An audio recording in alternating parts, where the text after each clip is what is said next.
Hello everyone, welcome to the एक्जिया IAS academy. तो चलिए देखते हैं कौन से इम्पॉर्टेंट न्यूज़ आर्टिकल हैं जो रेलेवेंट रहेंगे एग्ज़ाम पर्सपेक्टिव से। एडमिशन ओपन है, आप हमारे फाउंडेशनल कोर्स से जुड़ सकते हैं जिसमें हम आपको इंटीग्रेटेड क्लासेस प्रोवाइड करेंगे for all the 3 stages of this examination including pre, mains and interview. और इसमें UPSC as well as state PCS का गाइडेंस भी रहेगा।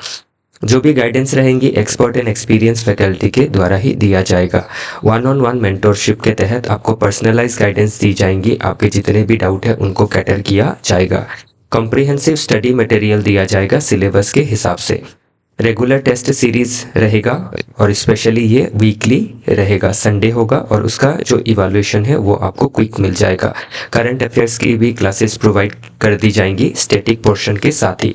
आंसर राइटिंग में फोकस किया जाएगा, all the GS paper including essay writing as well as optional paper for UPSC. Small batches रहेंगी 20 to 30 जिसमें आपको पर्सनलाइज्ड अटेंशन मिलेगा। फर्दर चीज़ों को डिटेल में जानने के लिए आप कांटेक्ट कर सकते हैं हमारे ऑफिशियल कांटेक्ट नंबर पे जो है 6002417488। तो चलिए देखते हैं आज का पहला आर्टिकल। तो PM unveils about 7,000 crore elevated corridor project in Kaziranga. तो जो काजीरंगा नेशनल पार्क है जो वर्ल्ड फेमस है और जो वन हॉर्न राइनोसोरस के लिए काफ़ी पॉपुलर है। तो इसमें बिग 5 स्पीशीज पाई जाती है जैसे वाटर बफेलो हो, स्वाम्प डियर हो, टाइगर हो, देन राइनोसोरस हो और एलिफेंट हो। तो इन 5 स्पीशीज में जो सबसे आपकी चर्चे में रहता है या फिर सिग्निफिकेंट स्पीशीज, ऐसे जो सभी सिग्निफिकेंट है लेकिन सबसे ज़्यादा सिग्निफिकेंट जो है वो है वन हॉर्न राइनोसोरस जिसके लिए आसाम, इंडिया जो है वर्ल्ड में जाना जाता है। तो अभी इसमें क्या है, काजीरंगा नेशनल पार्क के बीचों बीच जो आपका नेशनल हाईवे गुजरा है 715, तो पुराना नंबर जो है वो है 37 और जो नया है वो है 715। तो अभी जब क्या होता है, आपकी जो कॉरिडोर है, ध्यान रखिएगा ये रहा नेशनल पार्क, तो ये आपका लेफ्ट में राइट में आप देख सकते हैं और इसके बीचों बीच जो है रास्ता गया है जिसके वजह से क्या होता है, आपकी एक तरफ व्हीकल का मूवमेंट और दूसरी तरफ एनिमल का मूवमेंट एक सेंचुरी से एक साइड से दूसरे साइड में। तो इससे क्या होता है, एनिमल और ह्यूमन का कन्फ्लिक्ट होता है और कोलिजन में इनकी डेथ भी हो जाती है। जो हमारा प्राइड है तो उसकी अगर डेथ हो जाती है तो वो हमारे लिए काफ़ी चिंता का विषय है। तो इसीलिए गवर्नमेंट ने क्या किया है, लगभग 7,000 करोड़ से एलिवेटेड कॉरिडोर बनाने का जो प्लान है उसको अभी आपका अनवेल किया है। तो इसमें देख सकते हैं कि जो कॉरिडोर है, जो आपका एलिवेटेड कॉरिडोर बनेगा उसका ये आपका मैप जो है या फिर जो एक आप कह सकते हैं मॉडल जो है वो इंस्पेक्ट किया जा रहा है भाई honourable PM Narendra Modi ji. Next इसमें आप देख सकते हैं ये जो प्रॉब्लम है, तो एग्जिस्टिंग हाईवे क्या है 715 जो है एक बैरियर है, तो इसीलिए हाई मोर्टालिटी है, रोड किल होता है और स्पेशली फ्लड के समय पे ज़्यादा होता है क्योंकि फ्लड के समय पे क्या होती है, एनिमल्स फ्लड से बचने के लिए एक साइड से दूसरी ओर मूव करती है और इसी में क्या होता है, रोड की वजह से डिसरप्शन होता है इनके माइग्रेशन में। तो इसीलिए सोल्यूशन क्या है, एलिवेटेड वाइल्ड लाइफ कॉरिडोर जो लगभग 7,000 करोड़ का है। तो कितने किलोमीटर का बनेगा ये, अबाउट 35 किलोमीटर का बनेगा जिससे क्या है, एनिमल्स को अनइंटरप्टेड पासेज जो है वो मिल सकेंगे। आप इसमें देख सकते हैं कि जब एलिवेटेड कॉरिडोर हो गया तो ह्यूमन जो है वो भी अच्छी तरीके से ट्रेवल कर पाएंगे विदाउट एनी स्पीड बैरियर। तो इससे आपकी लोगों का समय बचेगा, फ्यूल बचेगी, एनवायरनमेंट के ऊपर पोल्यूशन की वजह से निगेटिव इम्पैक्ट जो है वो कम रहेगा और जो हमारी इकोनॉमी है वो भी गति से आगे बढ़ सकेगी। तो एक्सीडेंट भी कम होगा, ट्रेवल टाइम ये तो मैंने ऑलरेडी बता दिया है आपको। तो integrated development, connectivity and governance हम इसमें देख सकते हैं। तो इसी ध्यान रखिएगा, इसी दौरान जब ऑनरेबल पीएम हमारे स्टेट में विजिट कर रहे थे तो उन्होंने अमृत भारत ट्रेन की भी लॉन्च की है, तो ये पूछा जा सकता है अमृत भारत ट्रेन के बारे में। प्लस एलिवेटेड कॉरिडोर से हमारा जो एक्ट ईस्ट पॉलिसी है उसमें भी बूस्ट मिलेगा, इकोनॉमिक ग्रोथ होगी, टूरिज्म बढ़ेगा और एक हम बैलेंस्ड डेवलपमेंट कर सकेंगे। मतलब eco centric point of view से भी ये पॉजिटिव रहेगा और एंथ्रोपोसेंट्रिक पॉइंट ऑफ व्यू से भी ये सही रहेगा कि ह्यूमन को भी सहूलियत रहेगी और एनिमल्स को भी सहूलियत रहेगी। तो इसी को हम क्या कह सकते हैं कि एक बैलेंस अप्रोच सस्टेनेबल डेवलपमेंट का। तो दोनों ही तरफ से जो सस्टेनेंस है वो देखी जा सकती है। नेक्स्ट, माइक्रोस्कोपिक जो क्रुस्टेशियन है वो जो कावारती आइलैंड है ऑफ लक्षद्वीप, वहाँ पे अभी डिस्कवर हुआ है ए न्यू जीनस एक नया जीन जो है, एक नया स्पीशीज जो है वो खोजी गई है। तो देखते हैं पूरा मुद्दा क्या है। तो डिस्कवरी हुआ है क्या, इंडिया फोंटे बिजोई। तो इसमें ध्यान रखिएगा, इंडिया फोंटे इंडिया के नाम से है, ये है क्रुस्टेशियन जो है इंडिया फोंटे, और जो बिजोई है, बिजोई क्या है, जिस व्यक्ति ने इसको खोजा है आफ्टर एस विजय नंदन। तो ध्यान रखिएगा क्रुस्टेशियन कहाँ खोजी गई है, कावारती आइलैंड में। कावारती आइलैंड कहाँ है, लक्षद्वीप में है, और ये एक की स्पीशीज है जो एक्वाटिक इकोसिस्टम की हेल्थ को दर्शाती है। तो फैक्ट में हमने देख लिया, ये इंडिया फोंटे नाम है इसका, स्पीशीज में हमने देखा बिजोई किसके नाम के बाद आया है, ये एस विजय नंदना जिसने खोज किया है।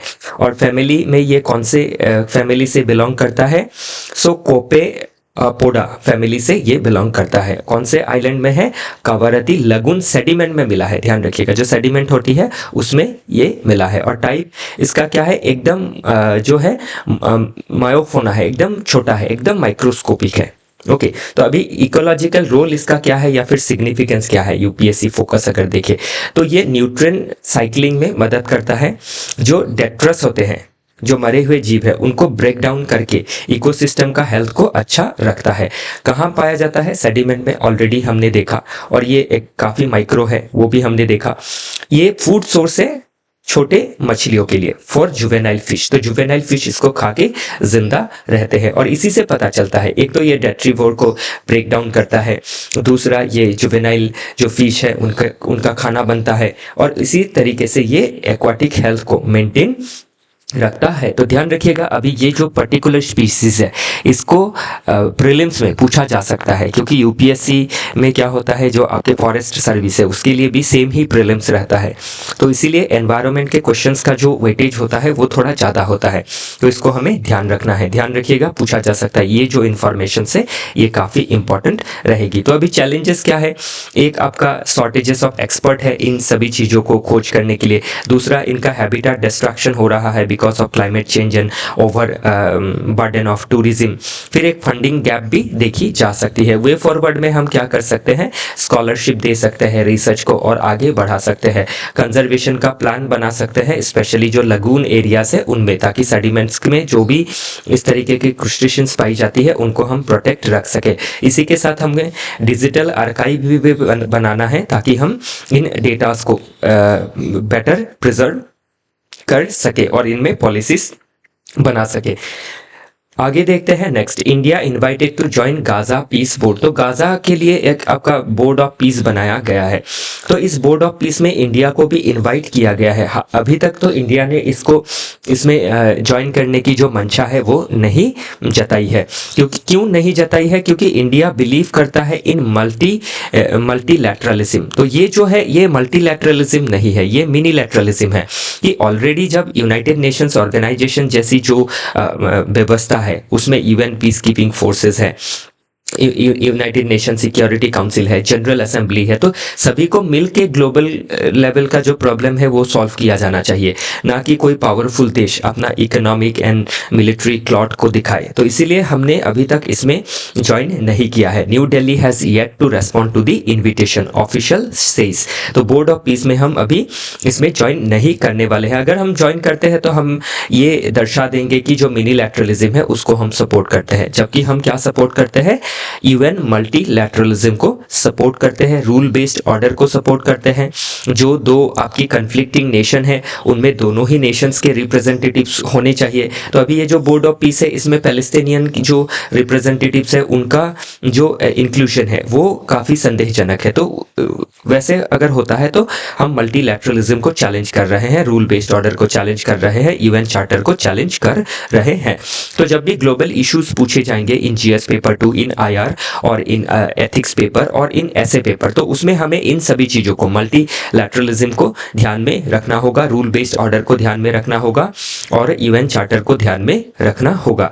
Next, how should India tackle child trafficking. तो हमारे देश में क्या है, चाइल्ड ट्रैफिकिंग की जो तादाद है काफ़ी बढ़ती जा रही है। तो कोर चैलेंज क्या है कि काफ़ी ज़्यादा रेस्क्यू हुआ है, हाई रेस्क्यू, 53,000 प्लस चाइल्ड को रेस्क्यू किया गया है इन 25। तो इससे आप देख सकते हैं कि कितना ज़्यादा ट्रैफिकिंग होता है। इसका रेस्क्यू हो रहा है मतलब क्या, बहुत ज़्यादा ट्रैफिकिंग हो रहा है।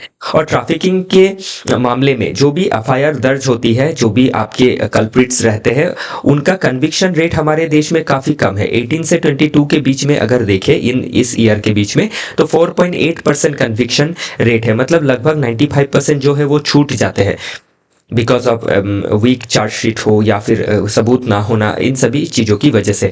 और आज के समय पे जो डिजिटल सर्जन्स है, because of technological changes, new threat भी आ रही है, जैसे ऑनलाइन रिक्रूटमेंट भी हो रहा है चाइल्ड का एक्सप्लॉयटेशन के लिए। तो इसमें ये क्यों हो रहा है, because of socio economic vulnerabilities. तो स्पेशली जो आपके मार्जिनलाइज सेक्शन ऑफ पॉपुलेशन है, उनके चाइल्ड्स जो है वो ज़्यादा इसमें वल्नरेबल हो रहे हैं। तो इसीलिए क्या है, जो सोशियो इकोनॉमिक वल्नरेबिलिटी है उसको एड्रेस करना काफ़ी ज़रूरी है, पॉवर्टी को दूर करना काफ़ी ज़रूरी है, माइग्रेशन को कम करना काफ़ी ज़रूरी है।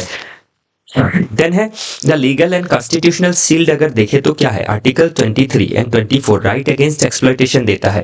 उसमें आर्टिकल 23 सीधा सीधा ट्रैफिकिंग को प्रोहिबिट करता है और आर्टिकल 24 हैजर्डस लेबर को बैन करता है। तो अभी इस तरीके के आपके चाइल्ड को एक्सप्लॉइट करना, सेक्सुअली हो, फिजिकली हो, तो वो क्या है, आपका एक्सप्लॉइटेशन है, तो उसको ख़त्म करना काफ़ी ज़रूरी है। इंटरनेशनल प्रोटोकॉल्स, अगर इंटरनेशनल लॉज देखें तो उसमें पैलेर्मो जो प्रोटोकॉल है, ध्यान रखिएगा, पैलेर्मो प्रोटोकॉल UN का है, 2000 में ये आया था। ये एक्सप्लॉयटेशन को ख़त्म करने की बात कहता है। फिर जो भारतीय न्याय संहिता है 2023 में जिसको लाया गया, उसका सेक्शन 143 जो है वो वाइड डेफिनेशन देता है जो स्लेवरी है और ऑर्गन रिमूवल को लेके, और इसके लिए पनिशमेंट भी सजेस्ट करता है। फिर जो पोक्सो है, prevention of child from sexual offences act, ये जेंडर न्यूट्रल है और स्ट्रिंजेंट है। इसके तहत भी जो चाइल्ड को एक्सप्लॉइट करते हैं उनको बुक किया जाना चाहिए। फिर जुवेनाइल जस्टिस एक्ट ऑफ 2000 जो 15 है, उसमें भी केयर एंड रिहैबिलिटेशन के बारे में बात किया गया है। और इससे पहले जुडिशरी का भी स्टांस अगर देखें तो डिफरेंट जजमेंट में ऑनरेबल सुप्रीम कोर्ट ने गाइडलाइन दिया है कि जो आपकी चाइल्ड ट्रैफिकिंग है, वुमेन ट्रैफिकिंग है, उसको प्रिवेंट करना है और एक ह्यूमनिस्टिक अप्रोच के तहत इनका डेवलपमेंट किया जाना काफ़ी ज़रूरी है। ट्रैफिकिंग जो है gross violation of fundamental rights है। Article 21 right to life liberty का भी वायलेशन है इसमें, 23 और 24 तो है ही।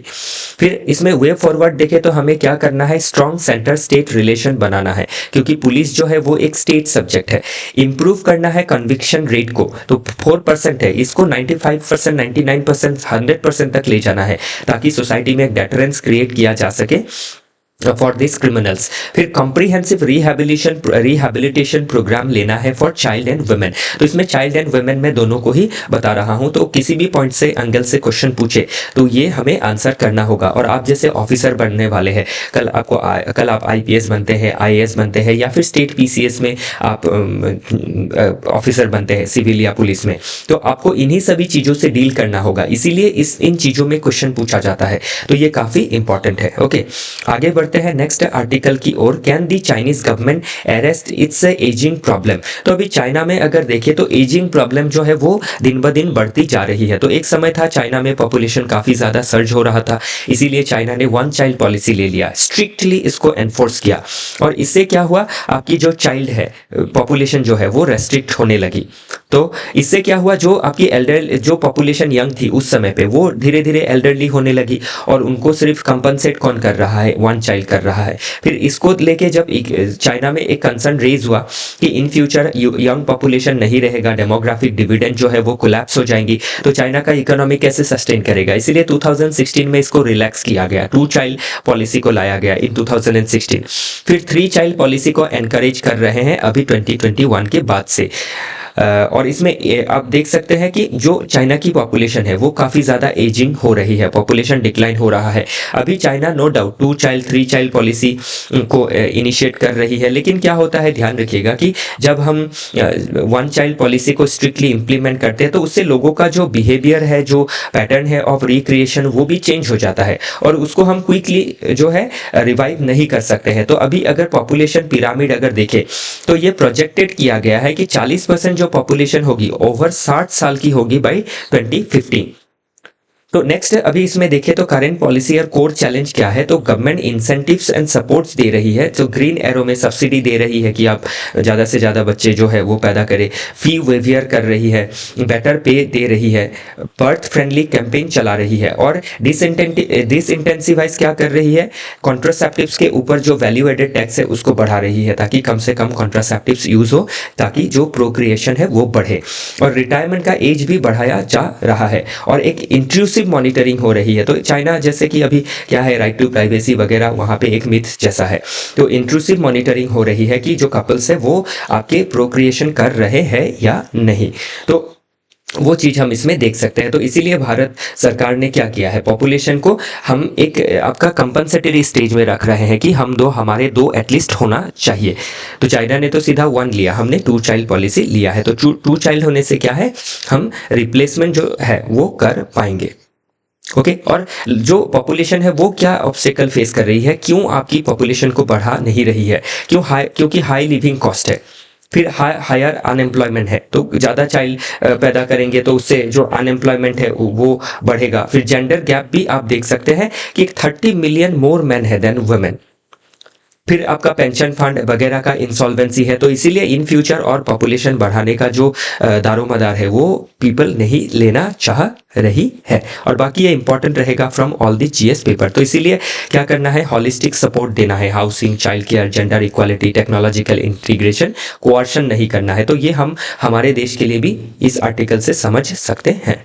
इसी के साथ आज का जो डिस्कशन है वो समाप्त होता है। आई होप चीज़ें आपको बेटर तरीके से समझ में आई है। तो मैंने काफ़ी बारीकी से समझाने की कोशिश की है, इसको पढ़िए, आप चीज़ें आपको और बेटर समझ में आएंगी। इसी के साथ अभी का जो डिस्कशन है वो समाप्त होता है। हमारे साथ जुड़े रहने के लिए आप सभी का बहुत बहुत धन्यवाद।